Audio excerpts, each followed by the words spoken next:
Cookery சேனலை பார்த்து யார் வேணாலும் சமையல் பண்ணலாம். ஆனா சுவையான சமையல் பண்றது எப்படி? நான் இதயம் நல்லெண்ணெயில சமையல் பண்றேன். ஆஹா ஓஹோன்னு பாராட்டுறாங்க. நீங்களும் இதயம் நல்லெண்ணெயில சமையல் பண்ணுங்க, பாராட்ட வாங்குங்க. தினம் தோறும் வாங்குவே இதயம் இதயம். இணை ஆணையாளர் திரு திருமகள் அவர்களுடைய பணி ஓய்வு உபசரிப்பு நிகழ்ச்சி நடைபெற்றது. இந்த நிகழ்ச்சியிலே பங்கேற்று அவரை வாழ்த்தியதில் உள்ளபடியே பெருமை கொள்கிறோம். இன்றைக்கு உச்சநீதிமன்றத்தில் கபாலீஸ்வரர் திருக்கோயில் சார்பிலே நடத்தப்படுகின்ற கலைக்கல்லூரிக்கு அந்த கல்லூரிக்கு வழங்கப்பட்ட 25 ஆண்டுகள் குத்தகை சம்பந்தமான வழக்கு நீதிமன்றத்திலே வந்தது.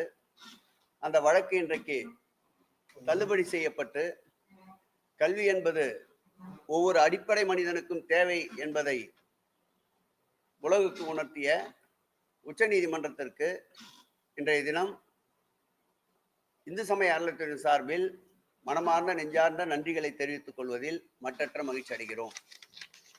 இந்து சமய அறநிலையத்துறை திராவிட மாடல் அரசு பொறுப்பேற்ற பிறகு இன்றைய தினத்தோடு சேர்த்து 3503 திருக்கோயில்கள் குடமுழுக்கு காணப்பட்டிருக்கின்றது. இதுவரையில் இந்து சமய அறநிலையத்துறையின் வரலாற்றில் இல்லாத அளவிற்கு ஒரு மிகப்பெரிய நிகழ்வாகும். இந்த திருக்கோயிலுடைய எண்ணிக்கை என்பது வருகின்ற தை மாதத்திற்குள் 4000 குடமுழுக்குகளை சந்திக்கும் என்பதை இந்த நேரத்தில் மகிழ்ச்சியோடு தெரிவித்துக் கொள்கிறோம்.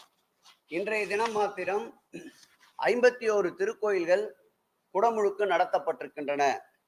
இந்த துறை திராவிட மாடல் ஆட்சி பொறுப்பேற்ற பிறகு பல்வேறு நலத்திட்டங்களை பக்தர்கள் பயன்படுகின்ற வகையில் அறிவித்து செயல்படுத்தி கொண்டு வருகின்றது.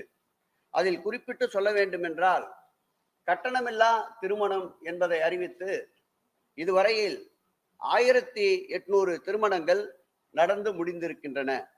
இந்த ஆண்டு மேலும் 1000 திருமணங்கள் என்று அறிவிக்கப்பட்டு இதுவரையில் இந்த திருமணனுடைய எண்ணிக்கை நிறைவு பெறுகின்ற பொழுது 2537 திருமணங்கள் இதுவரையில் நடந்து முடிந்திருக்கின்றன. இதில் 4 கிராம் தங்கம் உட்பட அனைத்து பொருட்களுமே இலவசமாக அந்த திருமண தம்பதிகளுக்கு வழங்கப்பட்டு வருகின்றன. இந்த ஆட்சியில் மிகப்பெரிய சாதனை என்று ஒன்று எடுத்துக்கொள்வேமானால், ஆக்கிரமிப்பாளரிடமிருந்து நிலங்களை மீட்டது ஒரு மிகப்பெரிய சாதனை. அந்த வகையில் இதுவரையில் 1026 திருக்கோயில்களில் சுமார் 7846.62 கோடி மதிப்புள்ள நிலங்கள் மீட்கப்பட்டிருக்கின்றன. அந்த நிலங்களுடைய அளவு என்று எடுத்துக்கொண்டால் இதுவரையில் மீட்கப்பட்ட நிலங்களுடைய அளவு 7923.86 ஏக்கர் நிலங்கள் இதுவரையில் மீட்கப்பட்டிருக்கின்றன. ஒரு கால பூஜை திட்டம் என்று பல்வேறு திருக்கோயில்களில் நடைமுறையில் இருந்தது. இந்த ஆட்சி பொறுப்பேற்ற போது 12957 திருக்கோயில்கள் ஒரு கால பூஜை திட்டத்தின் கீழ் இருந்தது. அந்த திருக்கோயில்களுக்கு வைப்பு நிதி 1 லட்சம் ரூபாய் வைக்கப்பட்டிருந்தது. அந்த 1 லட்சம் ரூபாயில் இருந்து வருகின்ற வைப்பு தொகையின் வட்டியை வைத்துத்தான் அந்த திருக்கோயில்களுக்கு விலக்கேற்றுகின்ற ஒரு சூழல் இருந்தது. மாண்புமிகு தமிழக முதல்வருடைய ஆட்சி ஏற்பட்ட பிறகு அந்த 1 லட்சத்தை 2 லட்சமாக்கி, 2 லட்சத்தை 2.5 லட்சமாக்கி, இன்றைக்கு 19000 திருக்கோயில்களுக்கு ஒரு கால பூஜை திட்டத்தின் கீழ் அரசே 180 கோடி ரூபாயை மானியமாக வழங்கி இன்றைக்கு வைப்பு நிதி ஏற்படுத்தியதால் திருக்கோயில்களில் ஒரு கால பூஜை என்பது மாறி 2 காலம் 3 காலம் என்று பூஜைகள் நடைபெற்றுக் கொண்டிருக்கின்றது. இந்த திருக்கோயிலில் பணிபுரிகின்ற அர்ச்சகர்கள் மற்றும் ஊழியர்களுக்கு இதுவரையில் எந்த விதமான ஒரு உதவியும் அரசு சார்பில் இல்லை. மாண்புமிகு முதலமைச்சர் அவருடைய கவனத்திற்கு கொண்டு சென்றவுடன் மாதந்தோறும் அவருடைய வங்கி கணக்கில் 1000 ரூபாய் செலுத்துகின்ற ஒரு அற்புதமான திட்டத்தை அறிவித்து இந்த ஆண்டு முதல் அந்த 1000 ரூபாயை 1500 ரூபாயாக அறிவித்து அந்த அர்ச்சகர்கள் மற்றும் பணியாளர்களுடைய அவர்களுடைய ஒரு அங்கீகாரத்தையும் இந்து சமய அறநிலையத்துறை ஏற்படுத்தி தந்திருக்கின்றது. இந்த ஒரு கால பூஜை திட்டத்தை பொறுத்தளவில் அந்த திட்டத்திலே இருக்கின்ற மாணவ செல்வங்களுடைய கல்வி உதவிக்கு மாண்புமிகு தமிழக முதல்வர் அவர்கள் ஆண்டுதோறும் 10,000 ரூபாய் என்று அறிவித்து அதில் இதுவரையில் 1,500 பிள்ளைகள் இந்த ஒருகால பூஜை திட்டத்தின் கீழ் இருக்கின்ற அர்ச்சகருடைய குடும்பங்கள் பயனடைந்திருக்கின்றன. திருக்கோயில்களை பொறுத்தளவில் திருப்பணிகள் என்பது ஒரு ஆன்மீக புரட்சியாகவே இந்து சமய அறநிலையத்துறையில் 12,152 திருக்கோயில்களுக்கு உயர்மட்ட குழு அனுமதி அளித்திருக்கின்றது. அந்த வகையில் இந்த திருப்பணிகளுக்கு அனுமதி என்று எடுத்துக்கொண்டால் 27,563 பணிகளுக்கு இதுவரையில் அனுமதி வழங்கப்பட்டிருக்கின்றது. இதில் கணக்கிட்டு சொல்ல வேண்டுமென்றால் 3,840 கோடி மதிப்பிலான 14,594 பணிகள் இதுவரையில் நிறைவு செய்யப்பட்டிருக்கின்றது. இந்த நிறைவு செய்யப்பட்ட பணிகளை பெருமிதத்தோடு மீண்டும் ஒரு முறை சொல்லுகிறேன். 3,843 கோடி மதிப்பிலான 14,594 பணிகள் இதுவரையில் இந்த திராவிட மாடல் ஆட்சி பொறுப்பேற்ற பிறகு நிறைவு செய்திருக்கின்றோம். இதில் இன்னொன்று குறிப்பிட்டு கூற வேண்டிய அம்சம் என்னவென்றால், கிட்டத்தட்ட 11,556 பணிகள் உபயதாரர் நிதி 1,470 கோடியே 21 லட்சம் ரூபாய் செலவில் உபயதாரர்கள் மாத்திரம் இதுவரையில் திருப்பணிகளுக்கு உபயமாக கொடுத்திருப்பது இந்து சமய அறநிலையத்தின் வரலாற்றில் இந்த குறுகிய காலத்தில் இவ்வளவு பெரிய தொகையை வழங்கியது இந்த காலத்தில் தான். துறையின் மீது இருக்கின்ற நம்பிக்கை, மாண்புமிகு திராவிட மாடல் ஆட்சியின் மீது இருக்கின்ற நம்பிக்கைக்கு இது ஒரு எடுத்துக்காட்டாகும். அதேபோல் இந்த ஆட்சியில் தான் 1000 ஆண்டுகளுக்கு மேற்பட்ட திருக்கோயில்கள் நமது மன்னர்கள் முன்னோர்கள் உருவாக்கிய அந்த திருக்கோயில் ஒரு பொக்கிஷம் என்பதை உணர்ந்து அந்த திருக்கோயில்கள் பாதுகாக்கப்பட வேண்டும் என்பதற்காக இதுவரையில் சுமார் 425 கோடி ரூபாயை அரசு மானியமாக வழங்கியிருக்கின்றது. இந்த திட்டத்தின் கீழ் 714 திருக்கோயில்கள் எடுத்துக்கொள்ளப்பட்டிருக்கின்றன. இதுவரையில் அந்த 714 திருக்கோயில்களில் 68 திருக்கோயில்கள் குடமுழுக்கு முடிந்திருக்கின்றது. அதில் குறிப்பிட்டு கூற வேண்டும் என்றால், துக்காட்சி அம்மன் அருள்மிகு ஆபத் சகாயேஸ்வரர் திருக்கோயிலுக்கு யுனெஸ்கோ விருது வழங்கப்பட்டிருக்கிறது என்பதை பெருமையோடு தெரிவித்துக் கொள்கிறோம். இதிலும் உபயதாரர் நிதி என்று எடுத்துக்கொண்டால் பெருமளவு 100 கோடி ரூபாய்க்கு மேலாக உபயதாரர் நிதி வரவு வைக்கப்பட்டிருக்கின்றது. அந்த வகையில் முன்னோர்களால் உருவாக்கப்பட்ட இந்த திருக்கோயில்கள் இந்து சமய அறநிலையத்துறை உருவான காலத்திலிருந்து யாருமே செய்யாத அளவிற்கு சிறப்புகள் சேர்த்து இந்த பணிகள் மேற்கொள்ளப்பட்டு வருகின்றன. அதோடு மாத்திரமல்லாமல் ஆதி திராவிடர்கள் பழங்குடியின மக்கள் வசிக்கின்ற பகுதிகளிலே இருக்கின்ற திருக்கோயில்களுக்கு கடந்த காலங்களில் 1000 திருக்கோயில்கள் 1000 திருக்கோயில் என்று எடுத்துக்கொள்ளப்பட்டு கடந்த 10 ஆண்டுகளில் ஒட்டுமொத்தமாக 5000 திருக்கோயில்களுக்கு தான் நிதி வழங்கப்பட்டிருந்தது.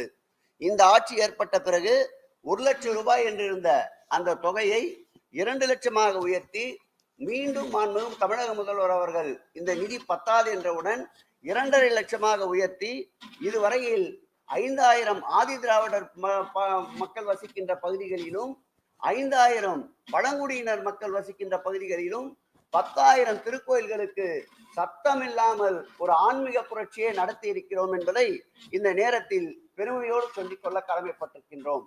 அதே போல் திருக்கோயிலுடைய முகப்பகுதியான ராஜகோபுரங்கள் என்று எடுத்துக்கொண்டால் இதுவரையில் 107 திருக்கோயில்களில் 109 ராஜகோபுரங்கள் சுமார் 216 கோடி ரூபாய் செலவில் பணிகள் மேற்கொள்ளப்பட்டு நடந்து வருகின்றன.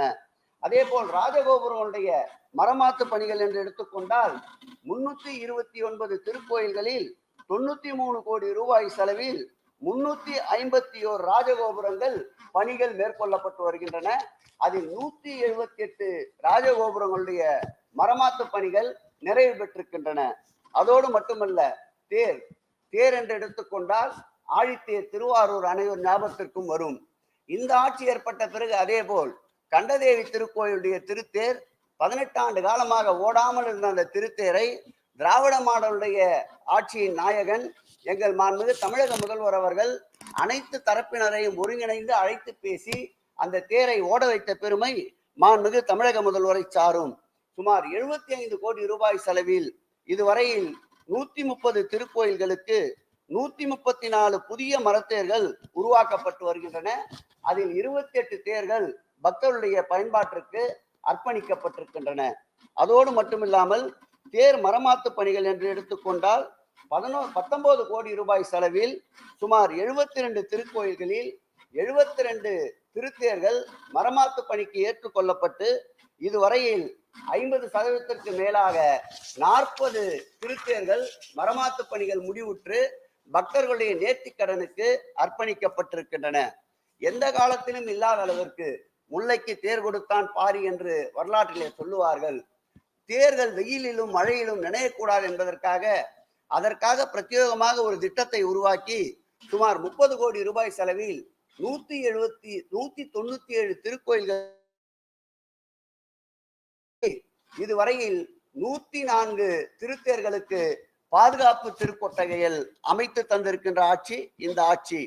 அதே போல் தேர்கள் என்று எடுத்துக்கொண்டால் தங்கத்தேர்கள் 31 கோடி ரூபாய் செலவில் 5 தங்கத்தேர்களை தற்போது பணிகள் துவக்கி இருக்கின்றோம். அதில் பெரியபாளையத்தம்மன் திருக்கோயிலுக்கு தங்கத்தேர் செய்கின்ற பணி நிறைவுற்று பக்தர்கள் நேர்த்தி கடனுக்காக வீதி உலா வந்து கொண்டிருக்கின்றது. அதே போல் வெள்ளித்தேர்கள் என்று எடுத்துக்கொண்டால் 29 கோடி ரூபாய் செலவில் சுமார் 9 புதிய வெள்ளித்தேர்களை அறிவித்திருந்தோம். அந்த புதிய வெள்ளித்தேர்களில் 3 தேர்கள் முழுமையாக பணி நிறைவு பெற்று தற்போது பக்தர்கள் வசதிக்கு அர்ப்பணிக்கப்பட்டிருக்கின்றது. இந்த ஆட்சி ஏற்பட்ட பிறகு அசோகர் மரத்தை வெட்டினார், குளங்கள் நட்டார் என்று வரும். நம்முடைய இந்த தமிழகத்துடைய முதல்வர் அசோகராக திகழ்கின்ற மாண்புமிகு முதல்வர் அவர்கள் 4 கோடி ரூபாய் செலவில் 3 திருக்குளங்களை புதிதாக ஏற்படுத்தி தந்திருக்கின்றார். அதே போல் திருக்குளங்கள் சீரமைப்பு என்று எடுத்துக்கொண்டால் 137 கோடி ரூபாய் செலவில் 249 திருக்குளங்கள் சீரமைப்புக்கு எடுத்துக் கொள்ளப்பட்டு இதுவரையில் 90 திருக்குள பணிகள் நிறைவு பெற்றிருக்கின்றன. அதே போல் அன்னதான கூடங்கள் என்று எடுத்துக்கொண்டால் 131 புதிய அன்னதான கூடங்கள் சுமார் 147 கோடி ரூபாய் செலவில் ஏற்படுத்தி தரப்பட்டிருக்கின்றன. மாண்புமிகு தமிழக முதல்வர் அவர்கள் பொறுப்பேற்ற பிறகுதான் பக்தர்கள் தங்கும் விடுதிக்கு அதிக அக்கறை செலுத்தி 241 கோடி ரூபாய் செலவில் புதிதாக 36 பக்தர்கள் தங்கும் விடுதிகள் ஏற்படுத்தி தரப்பட்டிருக்கின்றன. அர்ச்சகர்கள் குடியிருப்பு இந்த ஆட்சி எல்லோருக்கும் எல்லாமான ஆட்சி என்பதற்கு எடுத்துக்காட்டாக சுமார் 188 கோடி ரூபாய் செலவில் 586 அர்ச்சகர்களுக்கு வீடுகள் உருவாக்கப்பட்டு வருகின்றன. அதே போல் பசுக்கள் காப்பகம் 135 கோடி ரூபாய் செலவில் 121 பசுக்கள் காப்பகம் அறிவிக்கப்பட்டு 8 புதிய பசுக்கள் காப்பகம் இதுவரையில் கட்டி முடிக்கப்பட்டிருக்கின்றன. 93 பணிகள் இதில் நிறைவு செய்யப்பட்டிருக்கின்றன. எந்த ஆட்சியிலும் இல்லாத அளவிற்கு பெருந்திட்ட வரைவு என்ற ஒரு மகத்தான திட்டத்தை தோற்றுவித்து சுமார் 1770 கோடி ரூபாய் செலவில் 19 திருக்கோயில்களில் பெருந்திட்ட வரைவு பணிகள் நடந்து கொண்டிருக்கின்றன. அதில் அண்மையில் குடமுழுக்கு நடைபெற்ற திருச்செந்தூர் அருள்மிகு சுப்பிரமணிய சாமி திருக்கோயிலும் அடங்கும். இந்த ஆண்டு 39 கோடி ரூபாய் மதிப்பீட்டில் மேலும் 4 திருக்கோயில்களுக்கு பெருந்திட்ட வரைவு பணிகள் அறிவிக்கப்பட்டிருக்கின்றன. மொத்தம் 23 திருக்கோயில்கள் பெருந்திட்ட வரைவு பணிகள் மேற்கொள்ளப்பட்டு வருகின்றன. கம்பிவட ஊர்தி என்று எடுத்துக்கொண்டால் சுமார் 20 கோடி ரூபாய் செலவில் 9 கோடி ரூபாய் செலவில் ஐயர்மலையிலும் சோளிங்கரில் அருள்மிகு நரசிம்மசாமி திருக்கோயிலுக்கு கம்பிவட ஊர்தியும் அமைக்கின்ற பணிகளை நிறைவு செய்திருக்கின்றோம். மின்தூக்கிகள் என்று எடுத்துக்கொண்டால் மருதமலை, சுவாமிமலை ஆகிய 2 திருக்கோயில்களுக்கும் மின்தூக்கி பணிகள் நிறைவுறுகின்ற தருவாயில் இருக்கின்றன. இந்த ஆண்டு செப்டம்பர் அல்லது அக்டோபர் மாதத்திற்குள் பக்தர்களுடைய பயன்பாட்டிற்கு அவை நிறைவேற்றி தரப்படும் என்பதை தெரிவித்துக் கொள்கிறோம்.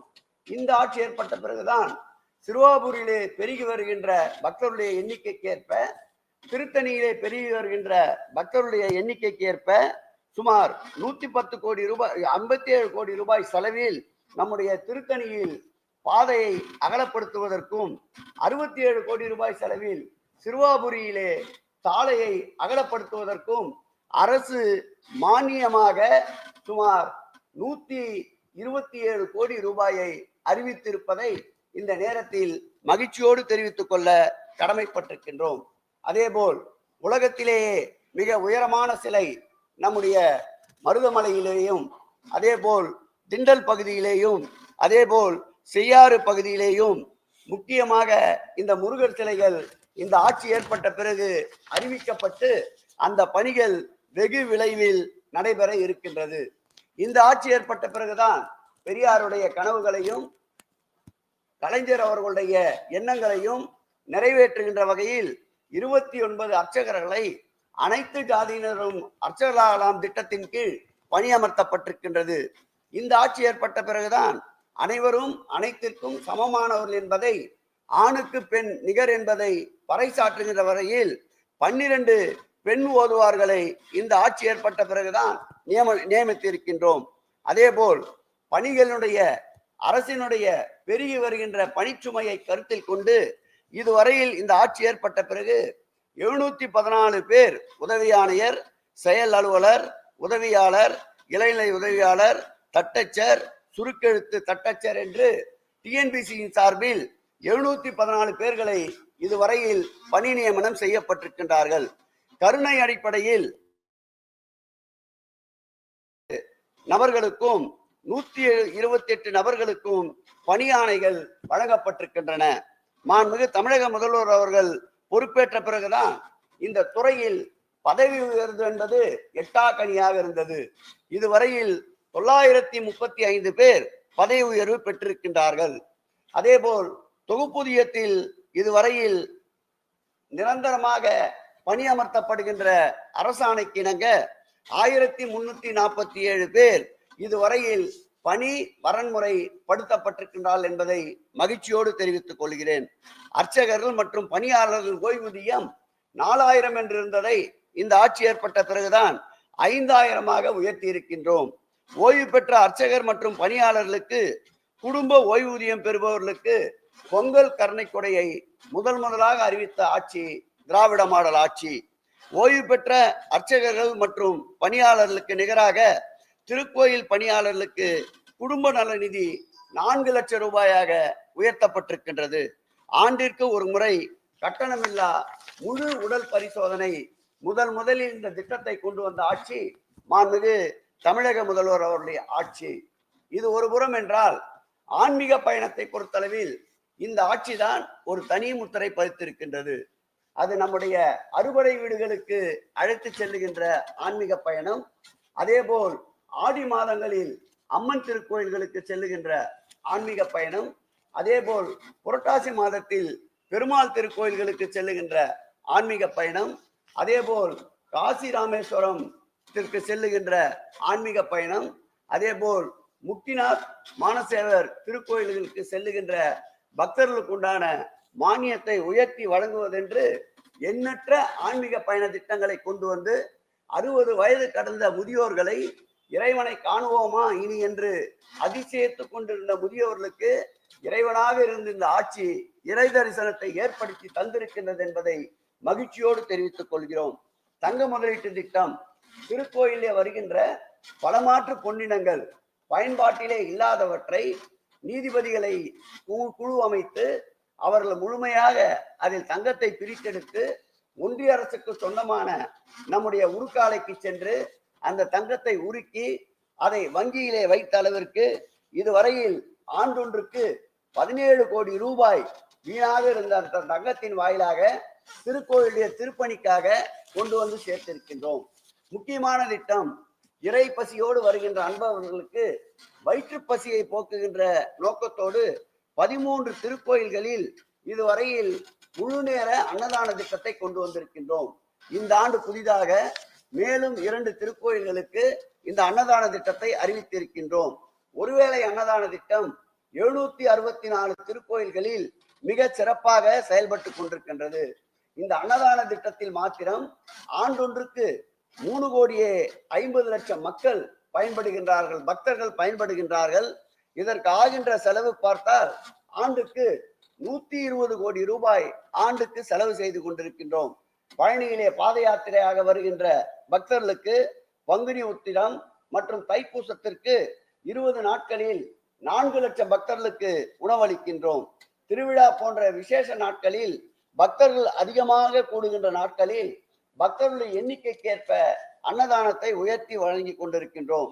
நாள் முழுவதும் பிரசாரம் வழங்கும் திட்டம், மதுரை மீனாட்சி அம்மன் கோயிலிலும் பழனியிலும் தான் இந்த திட்டம் ஏற்கனவே செயல்பாட்டில் இருந்தது. இந்த ஆட்சி ஏற்பட்ட பிறகு 25 திருக்கோயில்களில் நாள் முழுவதும் அன்னதான திட்டத்தை தொடங்கி இருக்கின்றோம். அதே போல் மலைக்கோயில்கள், அதிகமான பக்தர்கள் வருகின்ற இடங்களில் மருத்துவமனைகள் கடந்த காலத்தில் பழனி திருக்கோயில் மாத்திரம்தான் இருந்தது. இந்த ஆட்சி ஏற்பட்ட பிறகு 19 திருக்கோயில்களில் மருத்துவமனைகள், அவ்வப்போது அந்தந்த திருக்கோயிலே கூட்டம் அதிகமாக இருக்கின்ற போது பக்தர்களுக்கு திடீரென்று ஏற்படுகின்ற உடல் உபாதைகளை, நோய்களை தவிர்ப்பதற்காக இந்த மருத்துவமனைகள் பெரிய அளவு பயன்பட்டு வருகின்றது. அந்த வகையில் இதுவரையில் 8000 பேர் இந்த மருத்துவமனையில் சிகிச்சை பெற்று பலனடைந்திருக்கின்றார்கள். இந்த ஆட்சி ஏற்பட்ட பிறகு திருக்கோயிலுக்கு, இந்து சமய அறநிலைத்துறைக்கு எந்த ஆட்சியிலும் இல்லாத அளவிற்கு 1187 கோடி ரூபாயை மானியமாக திராவிட மாடல் அரசினுடைய மாண்புமிகு முதலமைச்சர் அவர்கள் அள்ளி தந்திருக்கின்றார்கள். அந்த வகையில் எங்களுடைய பணிகள் மேலும் சிறக்க, எங்களுடைய பணிகள் மேலும் மேலும் பக்தர்களுக்கு உதவியாக இருக்க, அனைத்து ஆலயங்களும் ஒளி பெற, எங்கும் தீபதூப ஆராதனைகள், எங்கும் மணியோசைகள், எங்கு பார்த்தாலும் திருவாசகம், தேவாரம் பன்னிசைக்க ஊடகத்துறையினர் நீங்கள் எங்களுக்கு எப்பொழுதும் போல் உதவியாக இருக்க வேண்டும். கடந்த காலங்களில் திருக்கோயிலின் சார்பில் நடைபெறுகின்ற முக்கிய திருவிழாக்களை எப்படி நீங்கள் அதிக அளவு மக்களிடம் குறை நிறைகளை எங்களிடம் தெரிவித்தால் அதை நிச்சயம் சரி செய்து குறைகளை நிறைவாக்குவோம் என்பதை மகிழ்ச்சியோடு தெரிவித்துக் கொள்கிறேன்.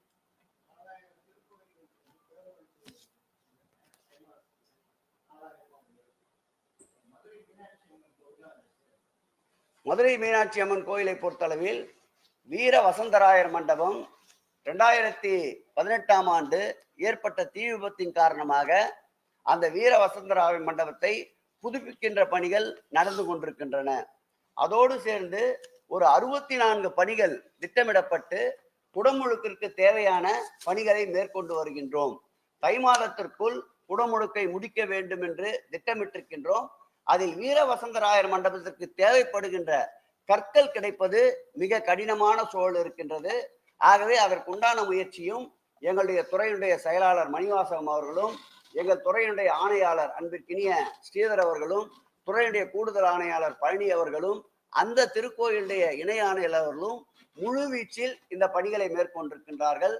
இந்த துறை இவ்வளவு ஒளிவும் பொலிவும் பெறுவதற்கு பழனியிலே உலகமே வியந்து பார்க்கின்ற அளவிற்கு முருக பக்தர் மாநாடு போன்ற சிறப்பான திட்டங்கள் நிறைவேறுவதற்கு கடந்த காலங்களில் இருந்த கூடுதல் செயலாளர் அன்பிற்கினிய சந்திரமோகன் அவர்களும், கடந்த காலங்களில் இருந்த ஆணையாளர்கள் அன்பிற்கினிய குமரகுருபன் அவர்களும், அன்பிற்கினிய முரளி அவர்களும், அதே போல் தற்போது ஆணையாளராக இருக்கின்ற ஸ்ரீதர் அவர்களும், தற்போது கூடுதல் ஆணையாளர் இருக்க பழனி அவர்களும், ஏனைய இணை ஆணையாளர்கள், கூடுதல் ஆணையாளர்கள், அதே போல் துறையினுடைய செயலாளராக இருக்கின்ற எங்களுக்கு வழிகாட்டுகின்ற மணிவாசகம் அவர்களும் ஒருங்கிணைந்து பணியாற்றியதன் விளைவாகத்தான் கடந்த காலங்களில் ஏளனமாக பார்த்த இந்த துறையை இன்றைக்கு புருவத்தை உயர்த்தி பார்க்கின்ற அளவிற்கு, இந்த அளவிற்கு இந்த துறையினுடைய பணிகள் சிறப்பு சேர்த்ததற்கு இந்த நேரத்தில் அதிகாரிகள் பெருமக்களுக்கும் துறையின் அமைச்சர் என்ற வகையில் என்னுடைய நன்றியை தெரிவித்துக் கொள்கிறேன்.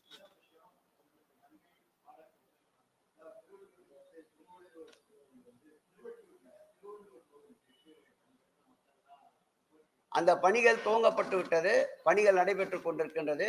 இந்த வாரத்தில் நான் அந்த பணியை பார்வையிட இருக்கின்றேன்.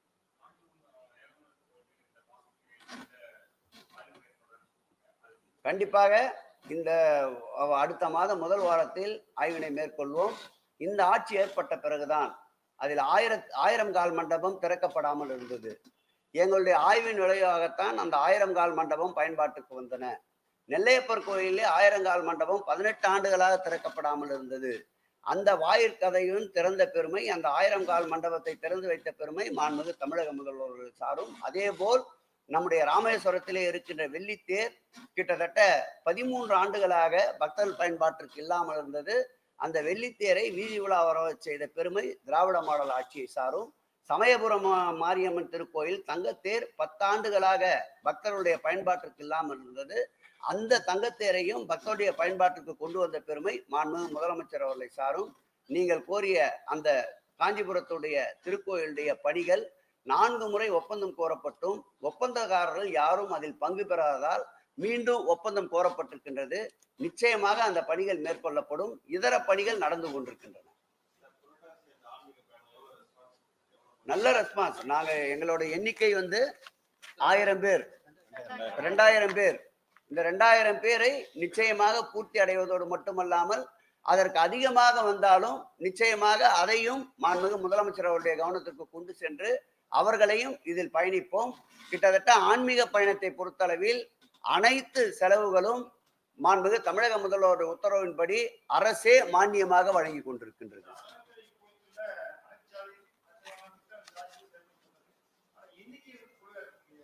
நீதிமன்றத்தில் இல்ல ஓதுவார் 48 பேர் இதுவரையில் பணி நியமனம் செய்யப்பட்டிருக்கின்றார்கள். அதில் 12 பேர் பெண் ஓதுவார்கள். இந்து சமய அறநிலையத்துறை பொறுத்தளவில் அனைத்து ஜாதியர் அர்ச்சகர் திட்டத்தை தொடர்ந்து செயல்படுத்துவதற்குண்டான அனைத்து முயற்சிகளும் மேற்கொண்டிருக்கின்றோம். உச்ச நீதிமன்றத்தில் அது குறித்த வழக்கு இருக்கின்றது. ஆகம கமிட்டி நியமிக்கப்பட்ட பிறகு ஆகமத்திற்கு ஏற்றாற்போல் அர்ச்சகர்களை நியமிக்க வேண்டும் என்ற ஒரு கமிட்டி அமைக்கப்பட்டிருக்கின்றது. அந்த கமிட்டியில் புதிதாக 5வது ஒரு நபரை கமிட்டியில் நியமிக்க வேண்டிய பொறுப்பு உச்சநீதிமன்றம் உத்தரவின்படி வழிகாட்டுதல் படி நியமிப்பதற்குண்டான அரசாணை வெளியிடப்பட்டிருக்கின்றது. அந்த கமிட்டி அமைந்த பிறகு இந்த அனைத்து ஜாதி அர்ச்சகராம் திட்டத்தின் கீழ் நியமிக்கப்பட வேண்டிய அர்ச்சகர்களுடைய எண்ணிக்கை உயரும்.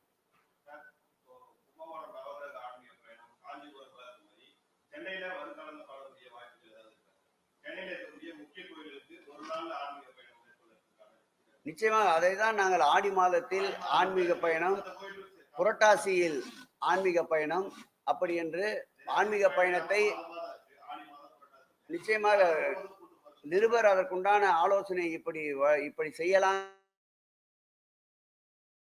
ஓரிரு மாதங்களில் அந்த பயணத்தை தொடங்குவோம்.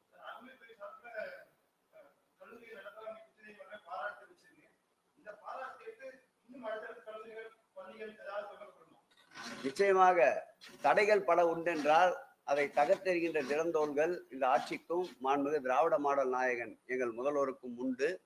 இந்த துறையை பொறுத்தளவில் இந்த துறை திராவிட முன்னேற்ற கழக அரசு பொறுப்பேற்றதிலிருந்து இது ஆன்மீகத்திற்கு எதிரான ஒரு ஆட்சி என்று பிம்பம் கட்டமைக்கப்பட்டது. அந்த பிம்பம் அடித்து நொறுக்கப்பட்டிருக்கின்றன. அதற்கு சாட்சிதான் 1503 திருக்கோயில்களுக்கு குடமுழுக்கு நடத்தப்பட்டிருக்கின்றது. சட்டத்தின் பாதையில் நாங்கள் பயணித்துக் கொண்டிருக்கின்றோம்.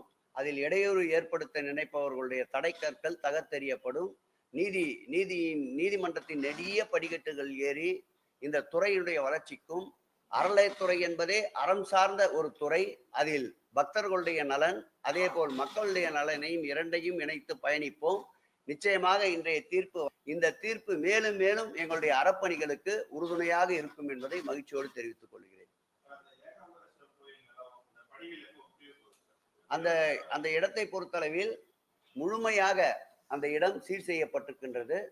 உயர் அதிகாரிகளோடு கலந்து பேசி திருக்கோயிலுக்கு வருமானம் ஈட்டுகின்ற வகையில் அந்த இடத்தை பயன்படுத்த இருக்கின்றோம். இந்த ஆண்டு சட்டமன்ற அறிவிப்பில் அங்கே ஒரு நர்சிங் காலேஜ் ஒன்று கொண்டு வருவதற்குண்டான முயற்சியினை மேற்கொண்டிருக்கின்றோம். அந்த ஏகாம்பரநாதர் திருக்கோயிலின் சார்பிலே 12 கோடி ரூபாய் மதிப்பீட்டில் 32 வகுப்பறைகள் கொண்ட ஒரு பள்ளிக்கூட கட்டிடத்தை மாண்புமிகு தமிழக முதல்வர் அவர்கள் அந்த பிள்ளைகளுக்கு அர்ப்பணித்திருக்கின்றார். மிக பிரமாதமாக 1000 மாணவர்களை தாண்டி அந்த பள்ளி இன்றைக்கு சென்று கொண்டிருக்கின்றது. 22 பள்ளிக்கூடங்கள், 10 கல்லூரிகளோடு 25,000க்கும் மேற்பட்ட மாணவ செல்வங்களோடு இந்த துறை பயணித்துக் கொண்டிருக்கின்றது. குறிப்பிட்டு கூற வேண்டும் என்றால் பழனியிலே முதலில் மதிய வேலை திட்டத்தை மாண்புமிகு தமிழக முதல்வர் திராவிட மாடல் ஆட்சி பொறுப்பேற்ற பிறகுதான் கொண்டு வந்தோம். அதே போல் காலை சிற்றுண்டி திட்டத்தையும் அந்த பழனி ஆண்டவர் திருக்கோயில் சார்பில் செயல்படுத்தப்படுகின்ற பள்ளிக்கு அறிவித்திருக்கின்றோம். அந்த திட்டத்தையும் வெகு விரைவில் தொடங்க இருக்கின்றோம். அந்த திட்டத்தின் வாயிலாக தினந்தோறும் 4500க்கும் மேற்பட்ட குழந்தைகள் மழலை செல்வங்களும், கல்லூரியிலே படிக்கின்ற பிள்ளைகள் 4500க்கும் மேற்பட்டவர்கள் மதிய உணவு திட்டத்தால் பயனடைந்து கொண்டிருக்கின்றார்கள். அறம் சார்ந்த இந்த துறை தற்போது மிளிர்ந்து கொண்டிருக்கின்றது. ஓகேவா? நன்றி.